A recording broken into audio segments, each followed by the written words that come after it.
Hello बच्चों, मैं सरोज बाला आप सभी का हिंदी पाठशाला चैनल में स्वागत करती हूँ। बच्चों, आज इस वीडियो में कक्षा 12 की पुस्तक अंतराल, इसमें जो कहानी है सूरदास की झोंपड़ी, जिसे प्रेमचंद जी ने लिखा है और ये उनके उपन्यास रंगभूमि से ली गई है। आज इसका सारांश और प्रश्न उत्तर बताऊंगी। बच्चों, आइए सबसे पहले हम कहानी के अंदर जो पात्र हैं उनके बारे में थोड़ी जानकारी ले लेते हैं कि कौन कौन है इस कहानी में। तो कहानी के पात्र हैं सूरदास नाम का एक अंधा भिखारी है जो गांव में रहता है और भीख मांग करके अपना गुजारा करता है। भैरव नाम का व्यक्ति है जो सूरदास की झोंपड़ी को जलाने का काम करता है और उसके जो पैसों की पोटली है उसे भी चुरा लेता है। सुभागी भैरव की पत्नी है। जगधर भैरव का दोस्त है। मिठुआ सूरदास का पुत्र है और बजरंगी, नायक राम, ठाकुर दीन, ये बच्चों गांव के लोग हैं जो इस कहानी में शामिल हैं। बच्चों, इस कहानी को हम संक्षेप रूप में समझ लेते हैं कि कहानी के अंदर मेन बातें क्या है। सूरदास की झोंपड़ी नामक जो कहानी है ये प्रेमचंद के द्वारा रचित उनका एक सुप्रसिद्ध उपन्यास है जिसका नाम है रंगभूमि, उससे लिया गया है। सूरदास नाम का जो व्यक्ति है ये कहानी का प्रमुख पात्र है।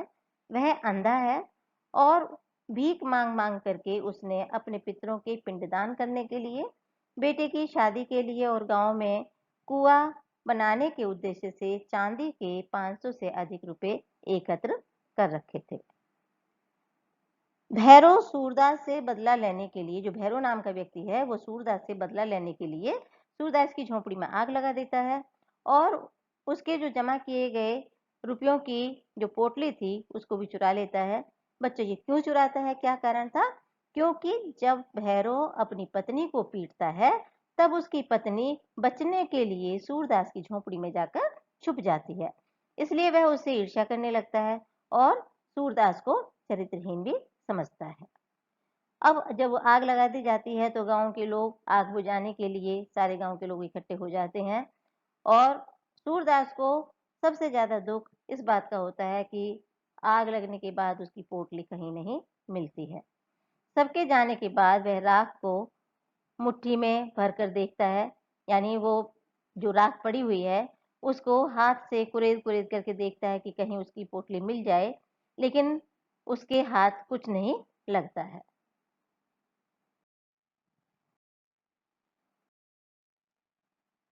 सूरदास सब कुछ जानता है कि उसको पूरा अंदेशा है कि उसकी झोंपड़ी में आग किसने लगाई है, लेकिन वह किसी पर भी उंगली नहीं उठाता और न ही किसी पर इल्जाम लगाना चाहता है।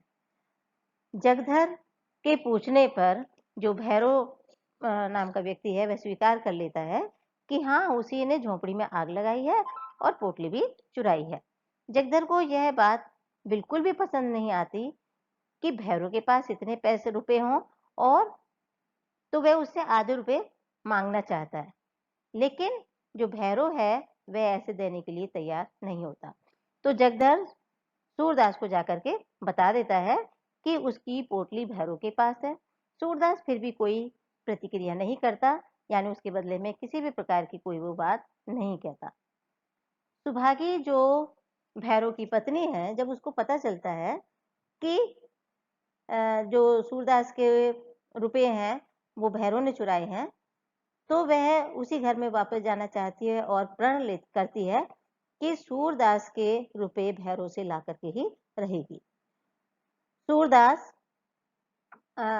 अपनी झोपड़ी जल जाने के कारण बहुत ही परेशान है, फूट फूट करके रोता भी है, लेकिन उसी समय जब वो बाहर से बच्चों के खेलने की आवाजें सुनता है तो बच्चों की उन आवाजों से वह बहुत ही कुछ प्रेरणा प्राप्त करता है।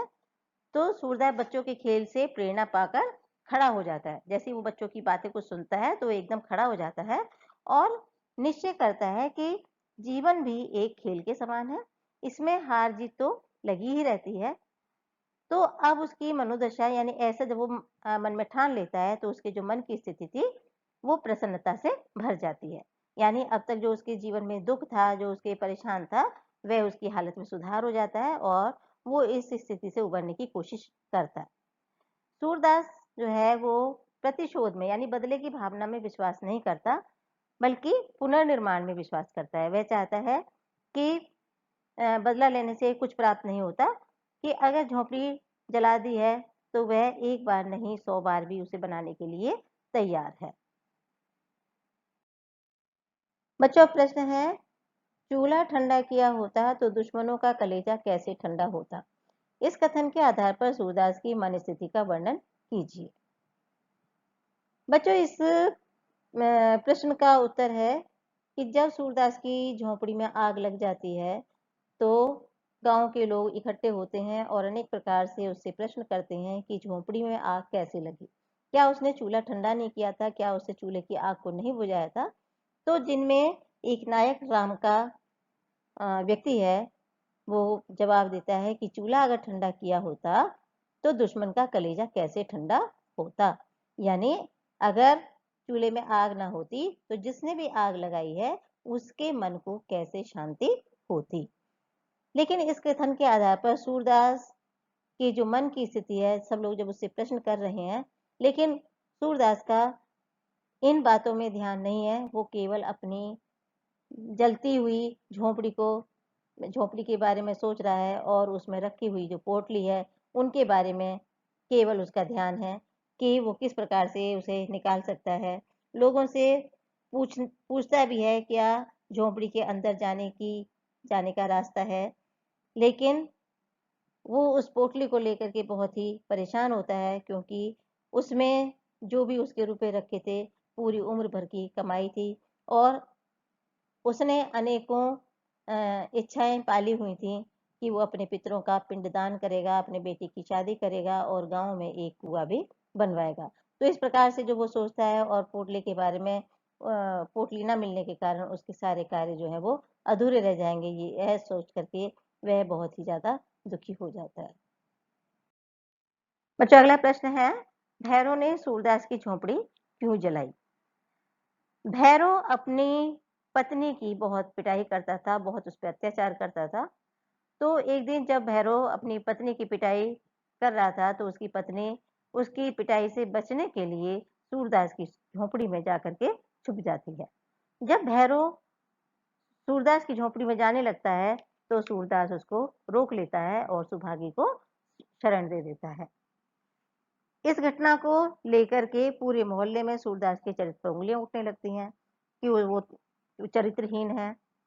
तो इस पर जो जगधर नाम का व्यक्ति है वो भी भैरव को भड़का देता है और सूरदास और सुभागी के संबंधों की चर्चा पूरे गांव में फैल जाती है।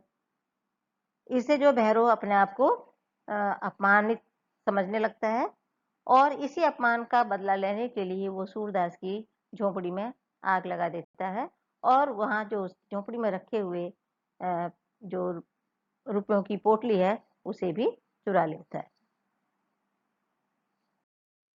बच्चों, अगला प्रश्न देखते हैं, ये फूस की राख न थी, उसकी अभिलाषाओं की राख थी। इस संदर्भ में विवेचना कीजिए।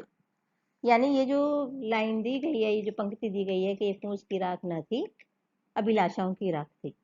जब उसकी झोंपड़ी सूरदास की झोंपड़ी जला दी जाती है तो सूरदास बहुत ही परेशान हो जाता है, बहुत बेचैन हो जाता है और उसे झोंपड़ी जलने से ज्यादा अपने रुपयों की जो थैली है उसकी ज्यादा चिंता थी, क्योंकि उसने अनेक अभिलाषाओं, अपनी अनेक इच्छाओं को संजो करके रखा हुआ था और उनकी पूर्ति के लिए ही उसने थोड़े थोड़े करके वो पोटली में रखे हुए 500 से अधिक चांदी के सिक्के एकत्र किए थे।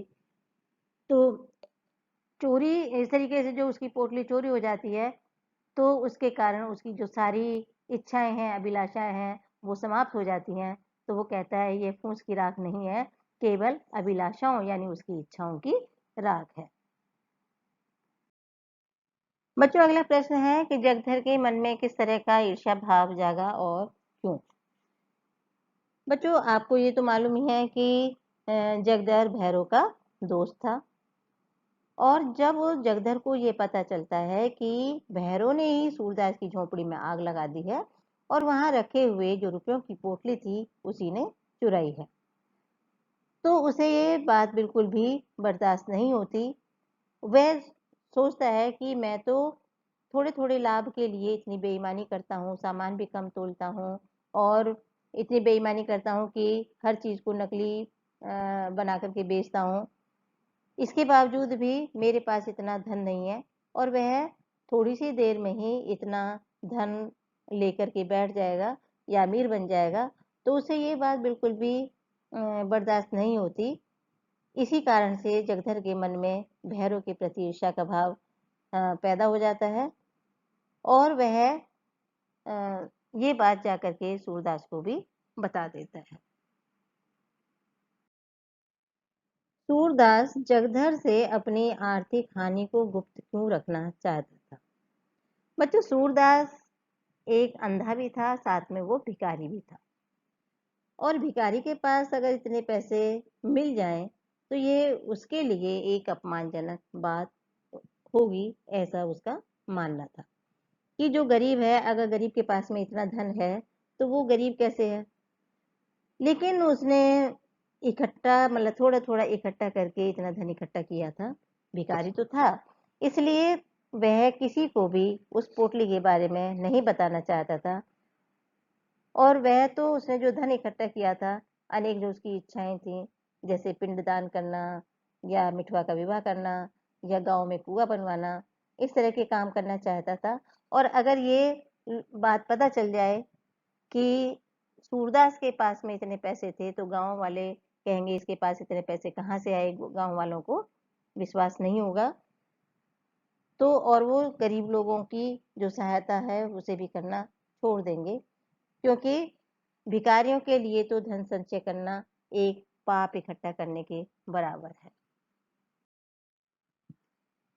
बच्चों, अगला प्रश्न है, सूरदास उठ खड़ा हुआ और विजय गर्व की तरंग में राख के ढेर को दोनों हाथों से उड़ाने लगा। इस कथन के आधार पर सूरदास की मनोदशा का वर्णन कीजिए। बच्चों, अभी तक आपने देखा कि सूरदास की झोपड़ी में जब आग लग जाती है और उसका सब कुछ नष्ट हो जाता है तो वह बहुत दुखी होता है और रोता है, परेशान होता है अपने उन थैली के लिए, अपनी झोपड़ी जो उसकी जल गई है उसके लिए। लेकिन तभी उसके कानों में बाहर खेलते हुए बच्चों की कुछ आवाज पड़ती है कि खेल में रोते क्यों हो। ये बात सुनकर सूरदास की जो मनोदशा है वह बदल जाती है और वह भी सोचने लगता है कि जीवन भी तो एक खेल है और इस खेल में तो हार जीत होती ही रहती है। तो जैसे बच्चे खेल में रोना अच्छा नहीं समझते, तो वह भी यह अपने मन को समझाने के लिए एकदम खड़ा हो जाता है और अपने आप को, अपने मन को संभालता है। कहते पैसों का क्या है, पैसे मैंने ही तो कमाए थे, अगर पैसे किसी ने चुरा लिए या खत्म हो गए तो क्या हुआ, मैं दोबारा से फिर इकट्ठे करूंगा। और जो सच्चे खिलाड़ी होते हैं, जो अच्छे खिलाड़ी होते हैं, वो कभी खेल में रोते नहीं है। जिंदगी भी हमारी एक खेल के समान है, इसमें हार जीत, लाभ हानि लगी रहती है, इसलिए हमें इस पर निराश नहीं होना चाहिए, बल्कि संघर्ष करने के लिए हमें आगे बढ़ते रहना चाहिए। तो ऐसा वो मन में ठान लेता है और जो अभी तक उसके मन में दुख, निराशा, ग्लानि या चिंता थी, वो अब उन सब का स्थान प्रसन्नता ने ले लिया था, यानी अब वह प्रसन्न मुद्रा में खड़ा हो गया था और खुशी के मारे उस सारी राख को उड़ा देना चाहता था। ऐसा लग रहा था कि उस राख के साथ उसके दुख भी जो थे उड़ गए और यहाँ जब उसकी मनोदशा है वह अप्रसन्नता से भरी हुई दिखाई देती है और वह दोबारा से सब कुछ जुटाने के लिए, यानी अपनी झोपड़ी बनाने के लिए या दोबारा से अपने पैसे इकट्ठे करने के लिए कमर कस लेता है। वह किसी से बदला लेने की इच्छा नहीं रखता, बल्कि पुनर्निर्माण में इच्छा या पुनर्निर्माण करने में उसका विश्वास होता है, ऐसा सूरदास का मानना है। बच्चों, प्रश्न है, तो हम 100 लाख वार बनाएंगे, इसके आधार पर सूरदास के चरित्र का विवेचन कीजिए। इस कथन से पता चलता है कि जब सूरदास की झोपड़ी जल जाती है, तो उसके साथ-साथ उसके जीवन भर की जो कमाई है, जो पूँजी थी, वह भी समाप्त हो जाती है। ये स्थिति सूरदास को बहुत अधिक दुखी करने वाली थी, जिसके कारण वह बहुत ज़्यादा दुखी हो जाता है। लेकिन वह इससे जल्दी ही उबर जाता है, यानी इस परिस्थिति से वह जल्दी उबर करके बाहर आ जाता है और वह जीवन को एक खेल के समान समझने लगता है कि जैसे हम जीवन में खेल खेलते हैं और उसमें हार जीत लगी रहती है, इसी तरीके से यहाँ भी हमारे जीवन में लाभ हानि होना या परेशान होना, ये भी एक जीवन का हिस्सा है। यह सोच उसके जीवन में आशा का संचार कर देती है और उसका जो पुत्र है मिठुआ, वो उससे प्रश्न करता है कि दादा, अब हम रहेंगे कहाँ? तो सूरदास उसको कहता है कि हम दूसरा घर बना लेंगे। मिठुआ फिर प्रश्न करता है कि यदि उसमें भी आग लगा दी तो वह कहता है कि कोई बात नहीं, हम फिर बना लेंगे। वो कहता है अगर 1000 बार आग लगा दें, 100 लाख बार आग लगा दी जाए, तो वो कहता है कि चाहे कोई कितनी ही बार हमें नुकसान पहुंचाने का प्रयास करे, लेकिन हम फिर भी अपना कर्तव्य करते रहेंगे और हम पुनर्निर्माण में विश्वास करते हैं, यानी हम उसको दोबारा से बनाते रहेंगे। तो यहाँ जो उसकी स्थिति है, वह दृढ़ संकल्प का धनी प्रतीत होता है कि उसके अंदर दृढ़ संकल्प की शक्ति थी, यानी दृढ़ इच्छा रखने वाला व्यक्ति था वह, और वह भविष्य के प्रति आशावान है। वह कभी भी अपनी जिंदगी से हार मानना नहीं चाहता। वह निरंतर आगे बढ़ते रहना चाहता है, कार्य करते रहना चाहता है और अब आशा को, यानी जो उसकी निराशा थी, निराशा को आशा में बदलने का प्रयास करता है। बच्चों, अब प्रश्न है, अंधापन ही का थोड़ी विपत्ति कि नित ही एक ना एक चपत पड़ती रहती है। सूरदास पर पड़ने वाली विपत्तियों का उल्लेख कीजिए। इस पंक्ति का जो अर्थ है कि अंधापन ही का थोड़ी विपत्ति, यानी आप जानते हैं कि सूरदास अंधा था और एक तो परेशानी यही थी कि वह अंधा है। बच्चों, इस तरह के जो प्रश्न आते हैं, आप उनके उत्तर पॉइंट्स में भी देख सकते हो, 1 2 3 करके। तो जैसे पहला उसका अंधापन होना या अंधा होना, दूसरा दूसरी जो उसके जीवन की विपत्ति थी कि वह भिक्षा मांग करके अपना गुजारा करता था, तीसरा वह झोपड़ी में रहता था, चौथा आप लिख सकते हैं कि सुभागी को बचाने के लिए वह अपनी झोपड़ी में छिपा देता है और तो इसके कारण उसे चरित्रहीन लोग, गांव के जो लोग हैं वो चरित्रहीन समझने लगते हैं। फिर अगला आ जाएगा कि इसीलिए इसका बदला लेने के लिए जो भैरव है उसकी झोपड़ी में आग लगा देता है। फिर अगला आ जाएगा कि झोपड़ी और बाकी जो सामान था वो तो जलता ही है, उसके साथ साथ उसके पूरे जीवन भर की जो कमाई थी, जो उसने एकत्र की थी, वह भी वहां उसको नहीं मिल पाती है, जिसके कारण वह बहुत ज्यादा परेशान होता है। ऐसा लगता है कि मानो उसके ऊपर विपत्तियों का पहाड़ गिर गया हो। तो इस प्रकार से अनेक प्रकार की उसके जीवन में विपत्तियां आई हैं। बच्चों, अगला प्रश्न है कि सूरदास को सबसे अधिक दुख किस बात का था और क्यों? बच्चों, जब उसकी झोपड़ी में आग लग जाती है तो झोपड़ी भी जलती है, साथ में उसके रखे हुए जो बर्तन है और बाकी जो सामान था वह भी जलकर नष्ट हो जाता है। लेकिन सूरदास सबसे ज्यादा दुखी अपनी पोटली को लेकर के था कि पोटली के लिए वो तरह तरह की कल्पनाएं करता है कि बाकी सारा सामान जल गया तो मेरे रुपए तो बच जाएंगे, क्योंकि वो तो चांदी के हैं। अगर मान लो पोटली भी जल गई होगी तो चांदी के अगर रुपए जल भी गए होंगे तो चांदी तो मिल ही जाएगी। और उसे दुख किसी बात का था कि जब वो पोटली नहीं मिली तो जो उसने न जाने कितने वर्षों से मेहनत कर करके एक एक पैसा इकट्ठा करके अपने पैसे इकट्ठे किए थे और जो उसकी इच्छाएं थी, पिंडदान करना, या अपने बेटे का विवाह करना, इसके अतिरिक्त गाँव में कुआँ बनवाना, ऐसी जो उसकी लालसाएँ थीं, जो इच्छाएँ थीं, वे सब समाप्त हो जाती हैं और सबसे ज़्यादा उसको पोटली ना पाने का दुःख बहुत था। बच्चों, प्रश्न है सूरदास का चरित्र चित्रण कीजिए या सूरदास की चारित्रिक विशेषताओं पर प्रकाश डालिए। सूरदास एक अंधा व्यक्ति है। वह बहुत ही गरीब है, जिसके कारण वह भिक्षा मांग करके अपना जीवन निर्वाह करता है और जो अंधापन है वह उसके लिए उसके जीवन की सबसे बड़ी विपत्ति है, जिसके कारण वह बेबस और लाचार हो जाता है। इसी कारण से वह अपने झोपड़ी में लगी हुई आग को स्वयं नहीं बुझा पाता है और वह बहुत दयालु है। इसी कारण जब भैरव की पत्नी सुभागी अपने पति के द्वारा पिटने से बचने के लिए उसकी झोपड़ी में आ जाती है, तो वह उसे एक भाई के समान एक शरण देता है, लेकिन लोग उसके चरित्र पर उंगली उठाते हैं, उसे चरित्रहीन कहते हैं। इसके कारण उसे बहुत अधिक बदनामी भी झेलनी पड़ती है और भैरव का घर तक नष्ट हो जाता है, लेकिन वो किसी पर उंगली नहीं उठाता। यहाँ तक कि उसकी जीवन भर की जो कमाई है, 500 रुपये से अधिक के रुपयों की जो थैली है, वह भी उसके यहाँ से चुरा ली जाती है, जिसके कारण जो उसकी आशाएं अभिलाषाएं थी वह सब समाप्त हो जाती हैं और मतलब वह अपने कर्तव्य के प्रति बहुत ही जागरूक है।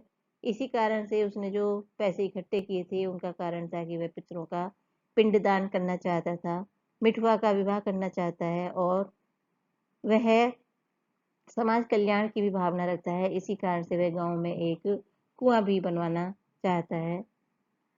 तो इस प्रकार से हम देखते हैं कि वह अपने कर्तव्य पालन के प्रति भी जिम्मेदार है और वह पूरे जीवन की कमाई लुट जाने के बावजूद मतलब दुखी और निराश तो जरूर होता है, लेकिन जब खेल में बच्चों के द्वारा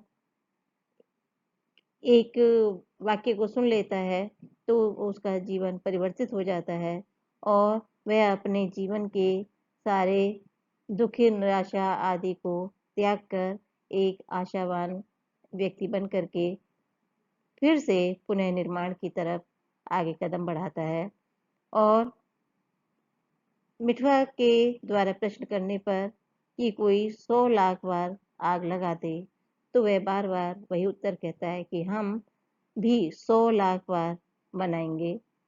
यहाँ उसके दृढ़ता का, संयम का पता चलता है। सूरदास पुनर्निर्माण में विश्वास रखता है, वह हिम्मत नहीं हारता।